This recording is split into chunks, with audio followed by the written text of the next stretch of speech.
Long time no see, everyone. It's your old mate Cargon back at it again. Today we're going to be talking about something like pandas that eat beans and shoots. But no, it's not actually pandas. It's the Yohji Yamamoto regulation monkey boots.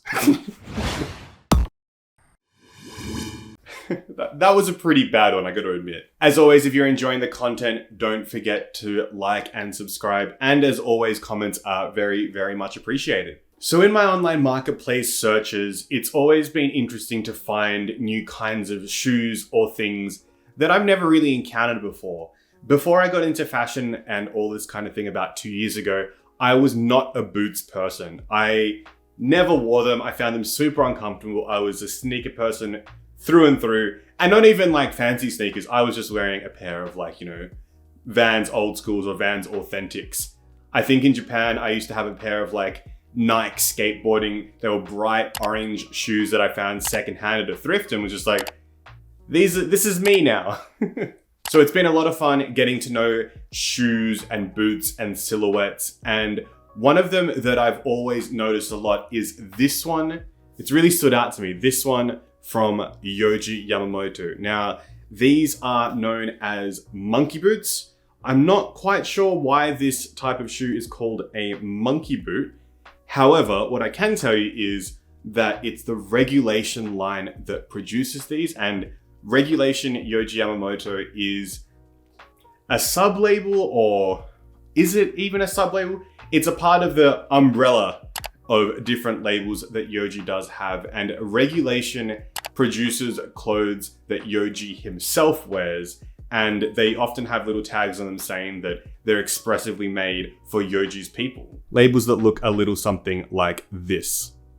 Made expressly for Yohji's people. Glad I had this one just on hand. So the monkey boots themselves have been around for a bit, and I did find a pair at a very, very nice price that were tagged a size 5, and size 5 in Yohji is apparently around 28 centimeters. And I figured, hey, that's about a size 10 US. I generally wear a size 10 US in a lot of things.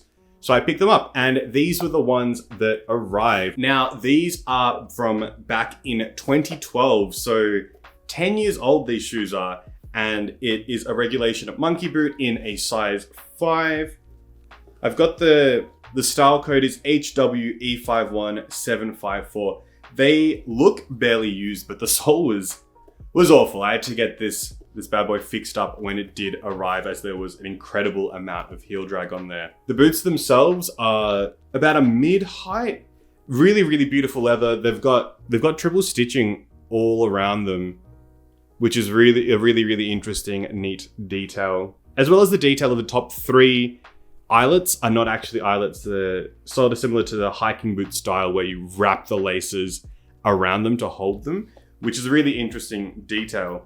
As well as that, the lacing system towards the bottom, instead of sitting in the regular area, has this asymmetrical part with a little plastic part that sits within the middle there, and you lace it through there. Though you do have the option of just lacing it normally, should you want to do something like that. So these arrived, I fixed them up, I tried them on, and they are huge. They are so big on me, and I have really wide feet. I'm like a triple E size wide, which isn't as cool as it sounds. It makes it really, really difficult to find shoes that fit. And these were too big for me, not only in length, but also in width.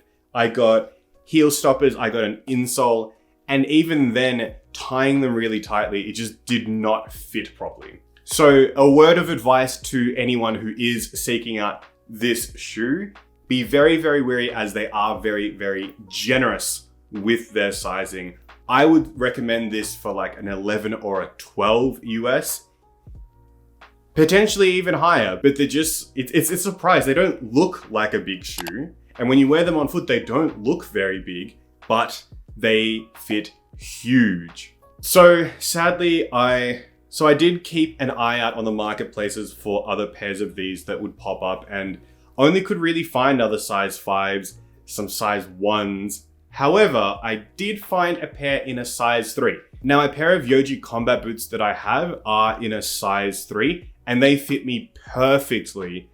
So I figured, look, if this 5 is too big, why not roll with a 3? They were a bit more expensive because they were in better condition, and see how it goes. And that's how I ended up with these. So this is in a size 3, a more recent monkey boot with a different finish on the leather. It looks a little bit rougher. I'll compare them. So this was the older one, and this is the more recent one. And you can see that the leather on this one is a bit rougher. Here's the 2012 one. And here is the more recent one. And this size 3, before we get into like differences and similarities, I will say still slightly too big. So I've got a heel tab in there, and it is, holding quite well to my foot. But my goodness, they're just so big. I could actually fit into a 2, potentially even a size 1. I genuinely can't believe that, but here we are. Okay, so looking at this more recent pair, I'll give you the style code. We're looking at HKE54765. Now, I did do some research on that style code, and I couldn't find these ones exactly anywhere else. But what I did notice was that varying season to season, all of the letters and numbers to get this shoe are exactly the same except for the second one. So where here it's HK, some are HG or HQ, I'm not sure what that difference designates. I can see that on the Yohji website at the moment, there are a couple of these there, and they're labeled as biker boots. And what's interesting is that there are a couple of different pairs on there, and the difference is in the second letter of the style code, but they look like the same pair of shoes. So if anyone has any idea what the letters mean, I'd really appreciate it, because I just can't quite figure that out. But let's look at this one. On first look, looking very similar. The silhouette is the same. We can see the triple stitching throughout the shoe as well. I like that that's kept over. But there are a few differences that I wanted to point out. So the asymmetrical lacing system here does not have the eyelets like in the other one. You can see them compared together. I'm not sure why that is, but they're not there. Personally, I kind of like how that looks, as it's a bit more noticeable to the eye that they're not laced through there, but I can see why some people might not prefer it. I don't know exactly which year this changed, but just to be aware, it's on the older models that have that. All the newer models that I've seen do not have the eyelets here. Apart from that, the shoe is very much the same. Apart from one significant difference, which I don't think is actually part of the Yohji manufacturing, and that is the sole. So in the original boot, the actual sole, I'd taken these to a cobbler so you can't quite see it. It's more like this patterned ropey part on the bottom that is all the way through. It's pretty interesting. It's like a layered finish with what I can see is like rope in and out of it. It's pretty interesting. It's pretty cool. It does seem to wear down very quickly. But on this one, we've got this chunky Vibram sole, which again, searching the style code, I have not seen a single pair of these with a Vibram sole. So I have a feeling that the previous owner just got this attached by a cobbler somewhere, as it seems to be providing a lot better in terms of wear and tear compared to the little rope sole that we have on the originals. So it's actually pretty cool to see that we've got a different sole on this, and it makes it quite unique. I have not seen another pair like this.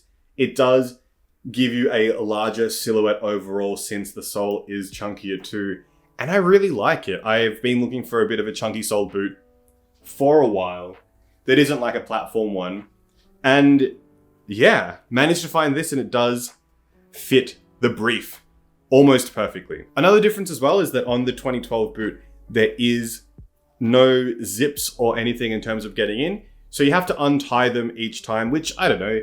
It's not really that bad, but I can see how you can be a bit lazy and be like, I just can't be bothered doing that. But then on the newer ones, we have this cheeky little side zip. Now, when I'd seen it, I was thinking, it's not a tall shoe. Would a side zip really do much? And after wearing them for a few weeks, sort of.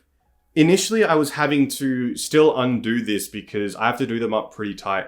But now I can get my foot in, but I need to be using a shoehorn to get that done. Really, really helps to get in and out with this, but effectively you could do that with the original shoe. So I don't know how much of a time save it is. I guess I don't have to lace them up as much, but yeah, it's a bit of an intricacy. I think that's more just of something whether you'd prefer to do that or not. But maybe if you're in a rush, don't put these on. But yeah, the side zip, yeah, it does its thing. I don't know whether it's branded. Okay, it's a YKK zip, as we can see there. But yeah, this is the shoe from the side. They are both very, very similar. I guess they are technically the same type of model. Here's a difference in sizing. Which one is a size 5? From a size 5 to a size 3. Here's the comparison of the inner. Actually, looking at this here though, the sole doesn't seem that much chunkier. Maybe on the front, but not on the back. So yeah, those are the monkey boots. I hope it's been, I guess not quite a review, more just like a closer look at them. I hope you've enjoyed the video. If you have any questions, yeah, definitely let me know. I'll do my best to respond. And mainly what you need to remember is that sizing, they are larger than they seem. So even if you are like a size 10 US and that is equivalent to a size 5, I'd be just, you know, don't be surprised when they arrive and they are bigger than they seem. So heel tabs and insoles will work wonders for you too. But if you do have the opportunity, definitely try them in at a shop. I know that's not possible. It's not possible here in Australia to do that. So I'm glad to have been of service to you if you do end up trying to go get them. That makes sense, right? But yeah, thanks for watching the video. I really, really appreciate it. I'll see you all next time. Take care of yourselves. Have fun. And as always, don't do anything I do, except sizing is weird with shoes, and I feel like I want to like campaign to have one sizing system that is consistent from brand to brand to brand, from country to country to country, because that would be a dream. All right, until next time, bye-bye.